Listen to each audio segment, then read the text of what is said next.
A number of comments have objected to you using the general term the West, and they want you to be more specific because there is no monolithic bloc called the West. It is an unfair generalization, they say. You know, it's strange, if you think about it. It's strange that you don't want me to call you the West. You don't want everyone to be lumped together under that term. It's not my term, it's your term. I didn't come up with it, you did. You call yourselves the West. Western civilization. We all grew up hearing about how wonderful the West is. Western achievement, Western thought, Western enlightenment. You're happy to take collective credit as the West for whatever you think is good. But for the bad things, you want to disassociate yourselves from it. When you're talking about the bad things, then you're like, whoa, what West are you talking about exactly? Who do you mean by the West? The way you people tell the story, people like Douglas Murray or Jordan Peterson or Sam Harris or Richard Dawkins or Hitchens, Christopher Hitchens, all these types, you would think that every European on the continent participated in painting the Sistine Chapel.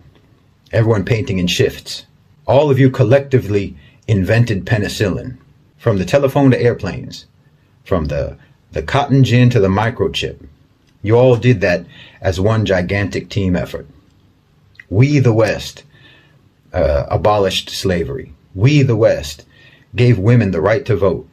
We, the West, developed modern technology. You like being called the West then, but just bring up just one of your innumerable atrocities, and then everyone starts looking around. Who, me? You must have me mistaken for some other person, some other West. Shaggy. It wasn't me. My forefathers didn't own slaves. My forefathers didn't slaughter the Native Americans. My forefathers were just poor, innocent peasants. I have nothing to do with it. Innocent as can be. You want to take collective credit, but you want to individualize blame. But you'll say that Isaac Newton, for example, is a product of the West. Michelangelo was a product of the West. Mozart was a product of the West. Leonardo da Vinci, Thomas Edison, Steve Jobs, they're all products of the West. But somehow your villains are all bastards. Illegitimate children that you don't want to claim. No. Hitler was your child. King Leopold was your child. Harry Truman was your child.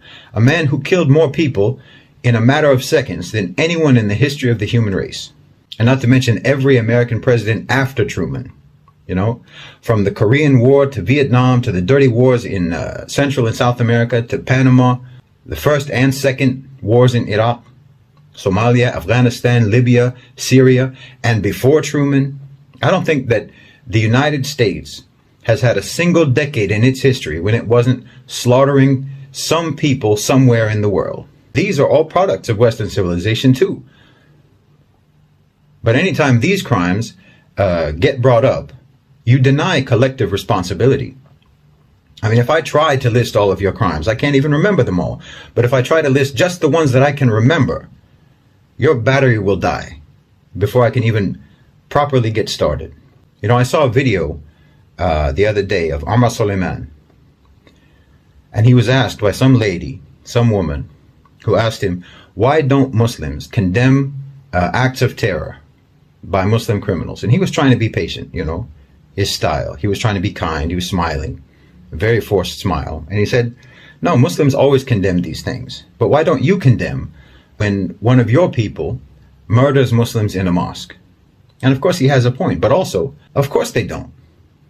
Of course you don't condemn those things. You've got statues of Winston Churchill, who starved millions of Bengalis and who used poison gas on the Kurds. You not only don't condemn your terrorists, you not only don't try them for war crimes as they should be tried, you re-elect them into office. Not just elect them, re-elect them. And you deny any responsibility for their atrocities.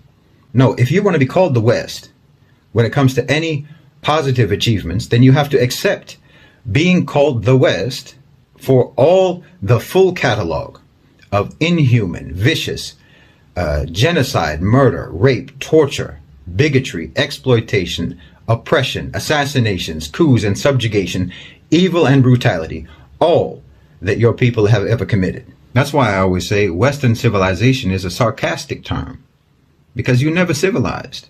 And, we made cool stuff is not a defense. Your approach to morality is let's not and say we did. Let's not be moral but say we are. You think that righteousness is denying the evil you do, not stopping yourselves from doing the evil.